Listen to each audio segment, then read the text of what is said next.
राधे राधे, जय श्री कृष्णा। आज मैं आपको ये जो गंगा जी में दिए प्रवाहित किए जाते हैं उनके बारे में बताने जा रही हूँ कि यदि आप गंगा जमुना में नहीं जा सकते तो घर में ही हम किस तरह से गंगा जी में दिए प्रवाहित कर सकते हैं, तो वही मैं आपके साथ शेयर कर रही हूँ ये वीडियो। और ये वीडियो बहुत ज़रूरी है, पूरा देखना। आप इसे पूरा ज़रूर देखिए। और जैसे आप कहीं नहीं जा पा रहे हैं तो आप घर में ही दिए प्रवाहित कर सकते हैं। तो सबसे पहले ये मैं एक परात लेंगे हम।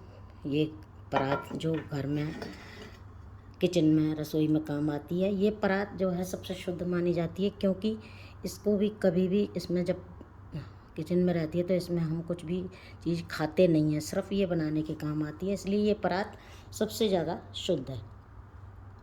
तो ये लेंगे हम एक बर्तन। गंगा जी हम इसमें आह्वान करेंगे, गंगा का इसमें हम पूरा वो बनाएंगे कि ये इसको हमने गंगा जी माना है।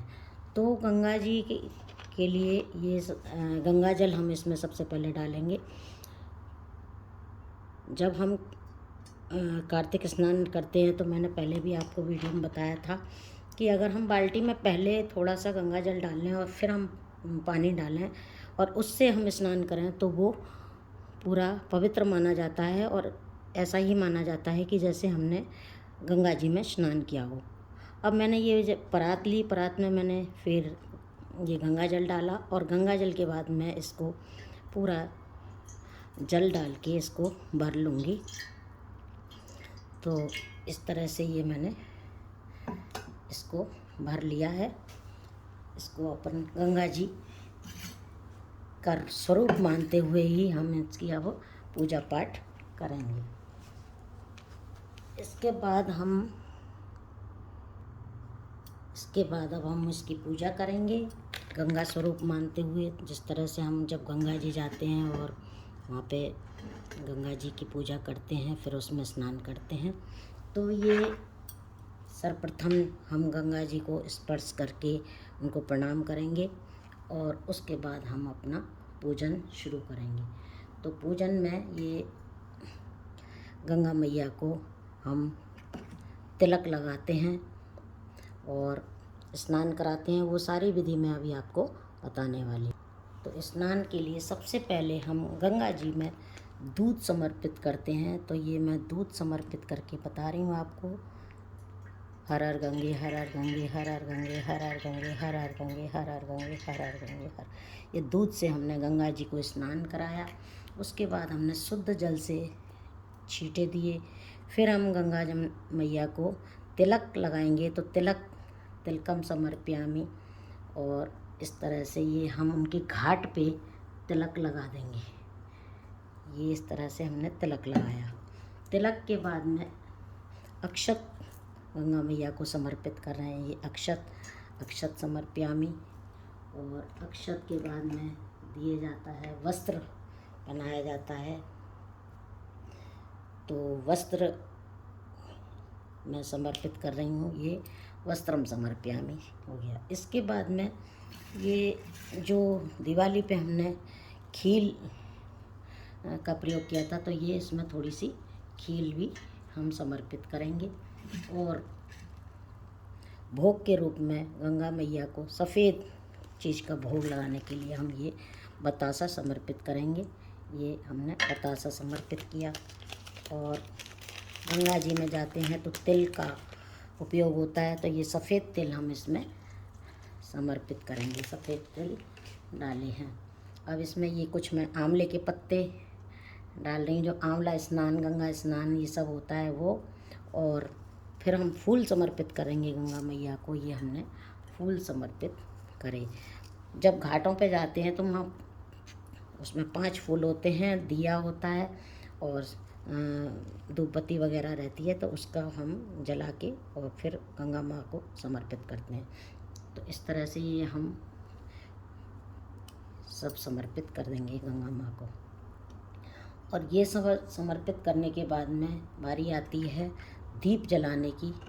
तो ये मैंने 5 दिए जला के बता रही हूँ आपको कि घर में ही हम इसको गंगा मान रहे हैं, गंगा घाट मान रहे हैं और उसी का हमने पूजन किया है, तो उसी के अनुसार हम इसमें अब दीप प्रज्वलित करेंगे। तो ये हम 5 दिए, 7 दिए, 11 दिए, कितने भी दिए गंगा जी में समर्पित किए जा सकते हैं, जितनी अपनी श्रद्धा है और जितना भाव है। ये दिए मिट्टी के भी समर्पित हो जाते हैं और ये आटे के दिए बना के भी जला के उनको फिर समर्पित किया जाता है। तो ये मैंने 5 दिए इस तरह से ये बनाए हैं और इनमें दियों को अब जैसे इसमें हम गंगा माँ का नाम लेके इस तरह से छोड़ देंगे।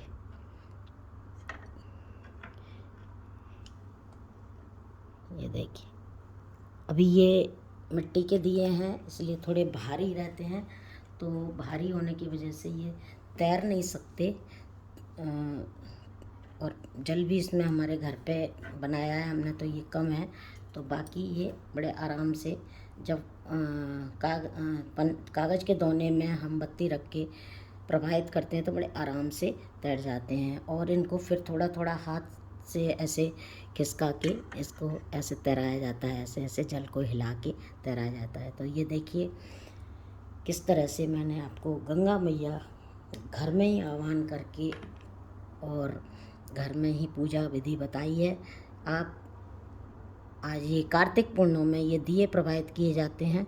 कई लोग इसको कार्तिक से पहले रात जो आती है चतुर्दशी की, उसमें भी घाटों पे जाके शाम को दिए जलाते हैं और कुछ लोग सुबह सुबह कार्तिक पूर्णिमा की सुबह जा कर के घाट पे और वहाँ पे स्नान करने के बाद में गंगा मैया का पूजन करके और दिए प्रवाहित करते हैं अपने परिवार की सुख समृद्धि के लिए, कुशलता के लिए और बच्चों की दीर्घायु के लिए गंगा मैया से ये प्रार्थना की जाती है, हे गंगा मैया जब तक तुझ में ये पानी है, जल है, तब तक ये मेरे परिवार की आप इसी तरह से उन्नति बढ़ोतरी करेंगी और ये दिए मेरे हमेशा इसी तरह से घर परिवार में सुख समृद्धि के प्रतीक बन के जलते रहें और मैं आपके चरणों में इसी तरह से मन लगाती रहूं, घाट पे आती रहूं, स्नान करती रहूं और मैं अपने धर्म कार्य में हमेशा लगी रहूं। तो इस तरह से ये मैंने ये आपको बताया और इसी में मैं इस वीडियो में एक छोटा सा आपको और एक बताने जा रही हूँ। ये तो हमारा गंगा पूजा और दीप प्रज्वलन का हो गया और इसके बाद में हम इनको गंगा मैया को प्रणाम करेंगे।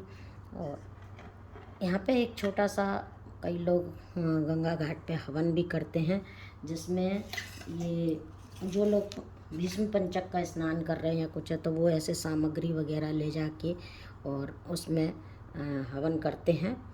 5 आहुति, 7 आहुति, 11 आहुति इस तरह से दी जाती हैं संपूर्णता के लिए। पूरे कार्तिक स्नान जो किया है उसकी संपूर्णता के लिए ये सब हवन किया जाता है। और जिसमें कि ये नारियल का जो सूखा नारियल आता है उसको आधा काट के और उसमें फिर हवन करते हैं। और ये 5 चीज़ें जैसे इसमें सूखा आंवला और चीनी, तिल काले और ये नारियल का पिसा हुआ और राई ये इसमें डाली जाती है। तो ये सब फिर उसमें हवन किया जाता है। तो इस तरह से ये सामग्री है। तो अभी मैं सिर्फ आज आपको इस वीडियो में गंगा पूजा की विधि बताई है। और एक विधि ये है कि जब हम 365 बत्तियां बना के जलाते हैं, दीप प्रज्वलन करते हैं, तो वो मैं आपको दूसरे वीडियो में आज बताऊंगी। आज गंगा पूजा और गंगा में दीप प्रज्वलन का जो ज़रूरी है वो मैंने आपको बताया। मैं भी घर में ही इसी तरह से आज मैंने सूर्य उदय से पहले ये गंगा घाट मान के गंगा पूजा मैंने की भी है और आप लोगों के साथ अपनी ये गंगा पूजा मैंने शेयर की है। बोलिए गंगा मैया की जय।